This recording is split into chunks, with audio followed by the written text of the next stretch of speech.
हाँ ध्यान दीजिए बच्चे, डिस्कनेक्ट हो गया था। पॉइंट नंबर 3, हाँ लिखिएगा। किसी कक्षा में घूमने वाले, हाँ थर्ड पॉइंट आप लोग लिखिएगा।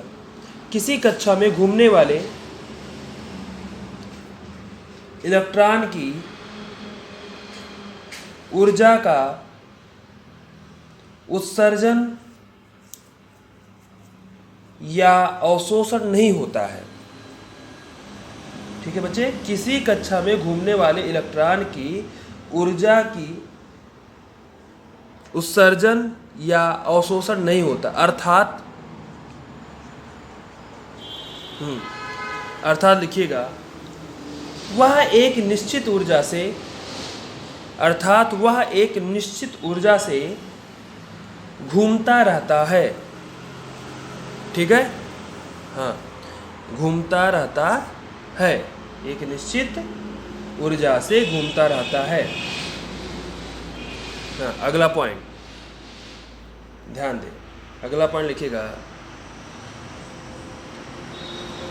हाँ लिखिए आप, जब एक इलेक्ट्रॉन एक स्तर से दूसरे स्तर पर कूदता है, जब एक इलेक्ट्रॉन एक ऊर्जा स्तर से दूसरे ऊर्जा स्तर पर कूदता है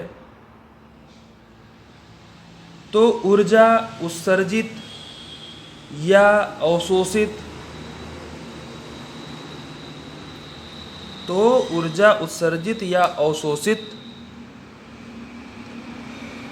क्वांटा,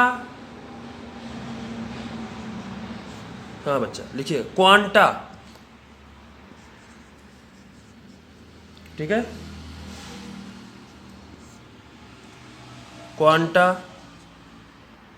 में होती है, क्वांटा में होती है, क्वांटा में होती है।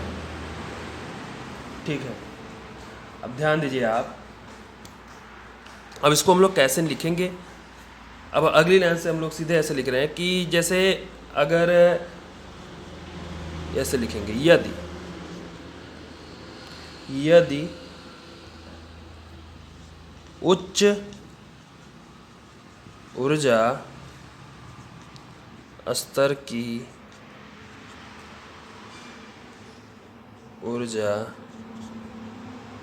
बराबर E2, ध्यान दें सारे बच्चे, बोर्ड देखें, क्वांटा होती है तो सब हो गया। ठीक है, क्वांटा एच न्यू से हम लोग व्यक्त करते हैं, उसको भी लिखेंगे।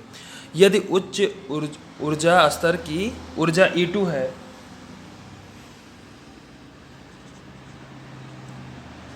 तथा निम्न ऊर्जा स्तर की ऊर्जा क्या है बच्चे, E1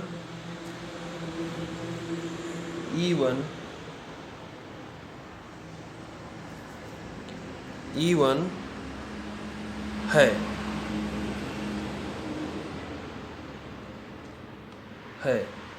तो क्या लिखेंगे बच्चे, उत्सर्जित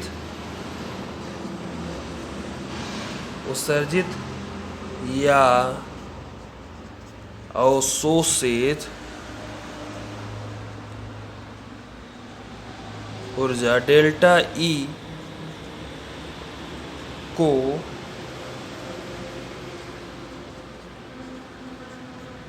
निम्नलिखित प्रकार से क्या करेंगे बाबू, दर्शाएंगे हम लोग, दर्शाया जा सकता है,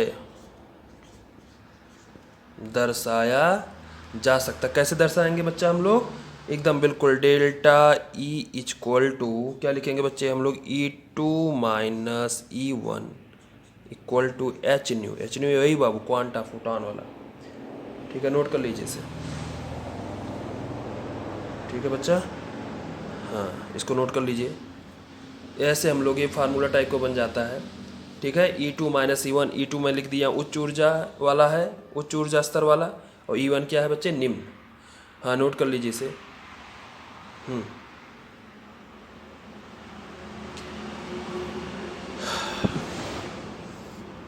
यहीं पे हम लोग लिखेंगे जहाँ यच क्या है इसके बारे में, जहाँ यच ऐसे बराबर प्लांक,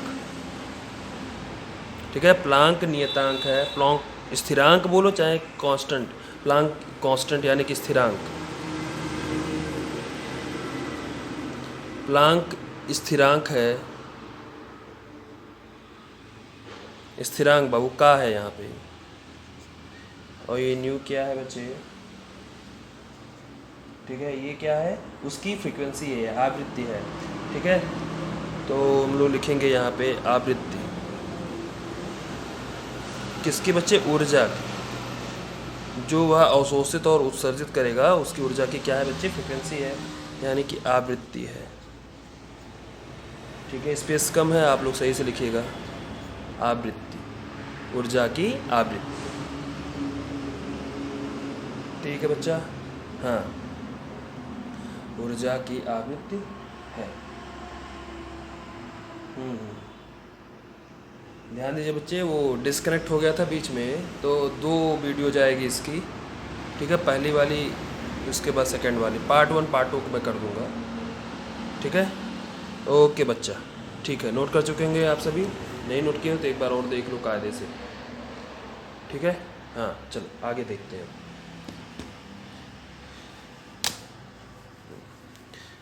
4 पॉइंट तक हम लोगों ने लिखा, 5वां पॉइंट क्या लिखेंगे,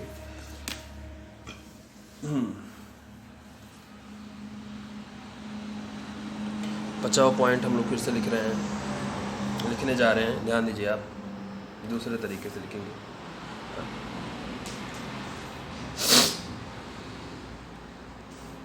लिखिएगा, अस्थाई कक्षाओं में घूमते हुए, अस्थाई कक्षाओं में घूमते हुए इलेक्ट्रॉनों का कोणीय संवेग, इलेक्ट्रॉनों का कोणीय संवेग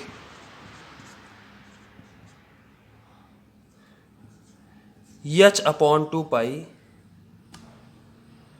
h/2 पाई का पूर्ण गुणित होता है, पूर्ण गुणित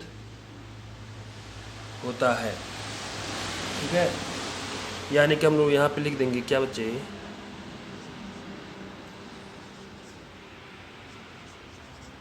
कोणीय संवेग यानी कि mdr बराबर क्या लिखेंगे बच्चे, nh/2 पाई, nh/2 पाई, ठीक है। हाँ, और सही ढंग से लिखोगे nh/2 पाई ऐसे, ठीक है। हाँ, nh/2 पाई, ठीक है। हाँ, अब इसमें क्या क्या है, चलो इसको भी लिख देते, जहाँ m बराबर क्या बच्चे, इलेक्ट्रॉन का द्रव्यमान, इलेक्ट्रॉन का द्रव्यमान, ठीक है। v क्या है बच्चे, हाँ, इलेक्ट्रॉन का वेग, वही इलेक्ट्रॉन का वेग, जिस गति से वो बाबू उसमें अपने कक्षा में चक्कर लगा रहा है, वेग, ठीक है। r क्या होता बच्चे, उसकी त्रिज्या,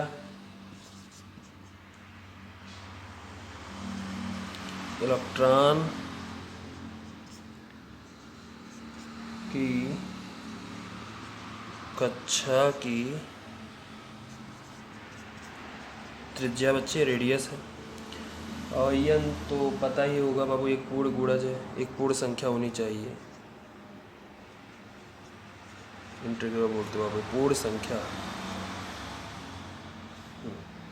पूर्ण संख्या, यानी कि हम लोग इसको क्या बोलने लिखेंगे बाद में, मुख्य क्वांटम संख्या।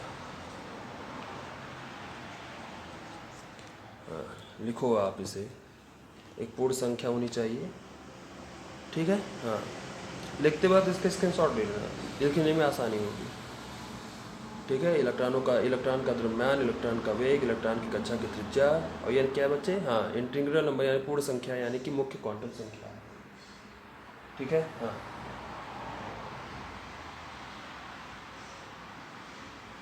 ठीक है बच्चा। हाँ एक आखिरी पॉइंट है इसका, छठा पॉइंट।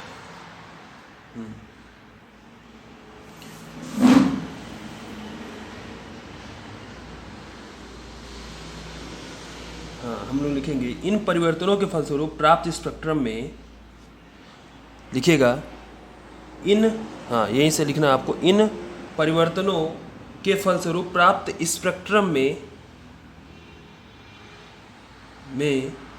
निश्चित आवृत्ति की रेखाएं उत्पन्न होती हैं। निश्चित आवृत्ति की रेखाएं उत्पन्न होती हैं।